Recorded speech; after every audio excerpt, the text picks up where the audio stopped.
Dans cette partie, nous allons voir comment faire une utilisation des paramètres. Nous avons vu un début, une introduction, et avec des valeurs de retour dans les fonctions, ce que nous allons voir spécifiquement dans cette vidéo.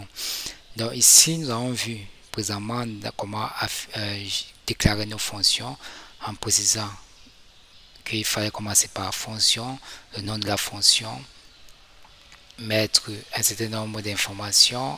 Si c'est en paramètres, on met les différents paramètres avec les dollars, des variables en question, et à l'intérieur mettre les instructions à l'intérieur des accolades. Donc ici, nous allons voir maintenant comment déclarer une fonction avec des paramètres et faire un retour. Si nous allons faire maintenant déclarer notre fonction qui va faire une addition entre deux nombres A et B.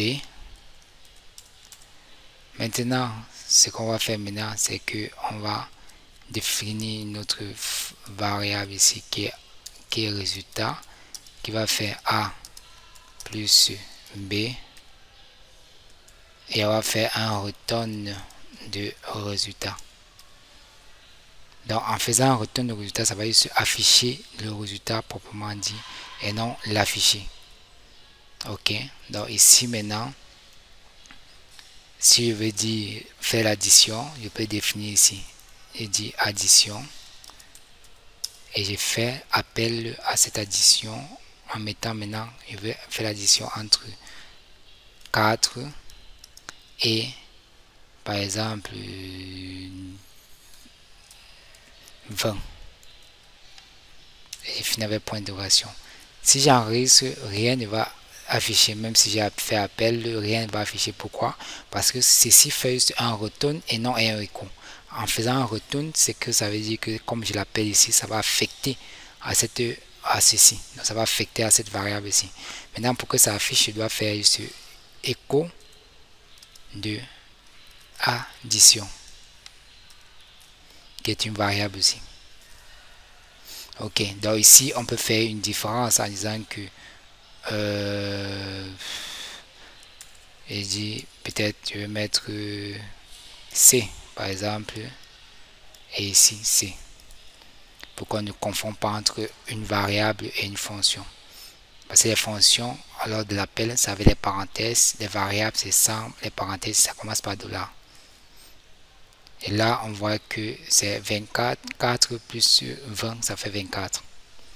Là on a notre fonction d'appel et on pourrait le voir à ce niveau-ci. Maintenant, si je veux faire en sorte que après même ceci, je veux faire une addition, je peux faire une addition directement ici, ça va pas déranger, faire une addition de 300 et 150. Ok, c'est rafraîchi, ça donne 450 parce que je ne fais plus écho de ceci, donc je n'affiche plus ceci, j'affiche seulement ceci.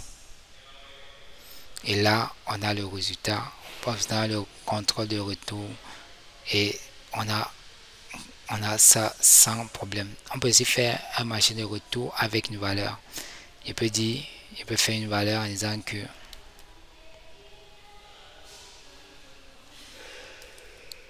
je peux dire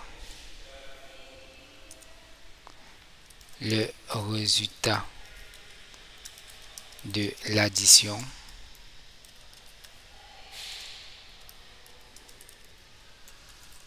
de